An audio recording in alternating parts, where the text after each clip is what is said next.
Hi students, நாம் இப்போ இந்த எக்ஸாம்பிள் 2.26 போகலாம். ஆக்சுவலாக நமக்கு எக்ஸாம்பிள் 2.25 பார்த்தோம்னா அங்கே 2 காம்ப்ளெக்ஸ் நம்பர் போலா ஃபார்ம் கொடுத்துருப்பாங்க, ப்ராடக்ட் பண்ணியிருப்போம், மல்டி பண்ணியிருப்போம்.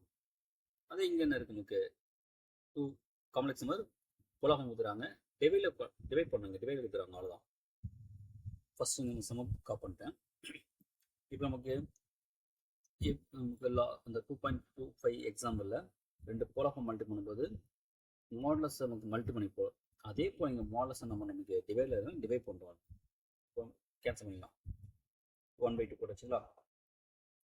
இப்போ நமக்கு வந்து டிவைட் பண்ணுறப்போ போலா ஃபார்ம் இருக்குது, காம்ப்ளெக்ஸ் நம்பர் டிவைட் பண்ணும்போது என்ன பண்ணால் ஆர்குமெண்ட்டை மைனஸ் பண்ணணும். அப்போ இங்கே காஸ் ஆஃப் 9π/4 இருக்குங்களா, மேலே நியூமரேட்டரில் இருக்குது அந்த காம்ப்ளெக்ஸ் நம்பர் ஆர்குமெண்ட் தான். இப்போ கீழே டினாமினேட்டர் இருக்கு இல்லையா, அதில் -3/8 இருக்கும். அப்போ ஆல்ரெடி மைனஸ் இருக்கிறதுனால மேலே போகும்போது நமக்கு ப்ளஸ் ஆகிடும். ப்ளஸ் என்னது 3π/2. சப்போஸ் ப்ளஸ்ஸாக தான் இங்கே மைனஸ் வந்துடும், ப்ளஸ் ஐ சைன். அதே வேலை தான் 9π/4 ப்ளஸ் 3π/2. ஃபுல் பேக்ரவுண்ட் போட்டு இப்போ 1/2 காஸ் ஆஃப் எல்சியம் இருக்கலாமா, 2க்கும் 4க்கு எல்சியம் தான் 4 வருங்களா. இப்போ 4/4 1 × 9π. அடுத்த நெக்ஸ்ட் ஃப்ராக்ஷன் போடுங்க, 4/2 2 வரும், 2 3s 6π வரும். இதே கேல்குலேஷன் இங்கேயும் வரும், அப்படியே எனக்கு காப் பண்ணலாம். 9π ப்ளஸ் 6π/4 1/2. இது காசு என்ன நமக்கு 15π/4 ப்ளஸ் ஐ சைன் 15π/4. இப்போ நமக்கு 15 நம்ம பண்ணலாம், 4 டிவைட் பண்ணுங்க. இப்போ 15 4 4 4 16 வரும் இல்லையா, 3 4s 12 வரும். இப்போ 3 வரும், 3 வந்து வச்சுங்க நமக்கு 3π/4 வரும். அப்போ அதை அகைன் நம்ம நம்ம டீட்டா வேல்யூந்து 0 to 90 வந்து நம்ம ஈஸியாக வேல்யூ கண்டுபிடிச்சு போகலாம். அதுக்காக என்ன பண்ணுங்கன்னா, அப்போ நம்ம 4 4s 16 போயிடலாம், சரிங்களா. அப்போ 1/2 காஸ் ஆஃப் என்ன பண்ணுறேன், 4 4s 16 போயிடுறேன். அப்போ ப்ளஸ் வராது, மைனஸ் -π/4. இப்போ பாருங்க, நம்ம கொஞ்சம் யூஸ் பண்ணலாம். மைனஸ் இருக்கு இல்லையா, இப்போ நம்ம என்ன கிராஸ் பண்ணுறீங்களா, 4 4s 16 16π -π/4 இல்லையா, -π வரும் 50 வந்துடும் இல்லையா, 16π -π வந்துடும் 15π வந்துடும் நமக்கு. அப்போ கரெக்டாக நமக்கு அந்த வந்துடுச்சுங்களா வேல்யூ இல்லையா.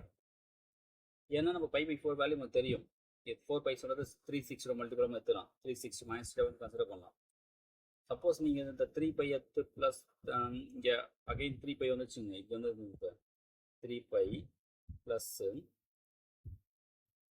3π/4 இப்படி போட்டிருந்தீங்கன்னா என்ன பண்ணும், நமக்கு இது 45 டிகிரி இன்ட்டு 3 நம்ம வரும் 135 வந்துடும் இல்லையா, அது வேல்யூ தெரியும். 3π அகைன் நமக்கு அது வந்து 180 - 45 அப்படி வச்சு ஃபார்முலா யூஸ் பண்ணணும். அது நம்ம டேரெக்டாக இப்படி போட்டு போயிடலாம். 4π -π/4 ப்ளஸ் ஐ சைன் 4π -π/4.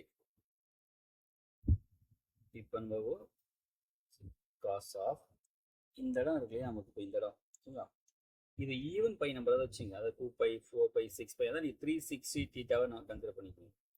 இது ஆட் நம்பர் பையன் தான் 180ன்னு வச்சுக்கோங்க இல்லையா. இப்போ நமக்கு வந்து இது 360 கன்சிடர் பண்ணாமல் நமக்கு இப்போ 360 சொல்லும்போது நம்ம ஃபார்மாக பார்த்தீங்கன்னா நமக்கு வந்து இப்போ 360 தீட்டா இப்போ எந்த போகிறோம்னா நீங்கள் பார்த்துங்க, 360 டிகிரி இங்கே வருமா, ஓகேங்க சரி 360 வச்சுக்கலாம். இப்போ பாருங்க கொஞ்சம், இப்போ 360 மைனஸ் டீட்டா இப்போ எந்த போடுறது ஆகிய நமக்கு பார்த்தீங்கன்னா நமக்கு 4th வந்துடும். 4th ஆக்ஷன் பண்ண நமக்கு காஸோ அது ரெசிப்ரோக்கல் சீக்கிரம் ப்ளஸ் இருக்கு, சைன் நமக்கு மைனஸ் வந்துடும். அப்போ இங்கே காஸ் ப்ளஸ் தான், அப்போ காஸ் ஆஃப் π/4 இது சைன் மைனஸ் வரலாம், மைனஸ் ஐ சைன் π/4. என்ன ஃபார்முலா யூஸ் பண்ணணும், cos of 360 minus theta. Minus theta equal to plus cos theta.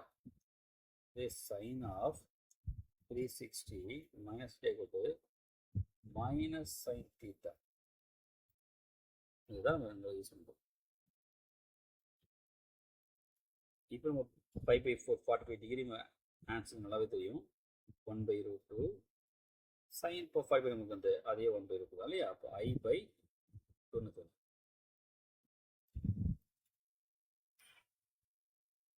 இது ஆன்சர் நமக்கு அப்படியே விடலாம், ஒன்றும் பிரச்சனை கிடையாது. எப்போவால மல்டிபிள் பண்ணி ஆன்சர் போட்டுரும். 1/2√2 மைனஸ் I/2√2 தான் நம்ம தேவையான ஆன்சர். அவ்வளோதான்.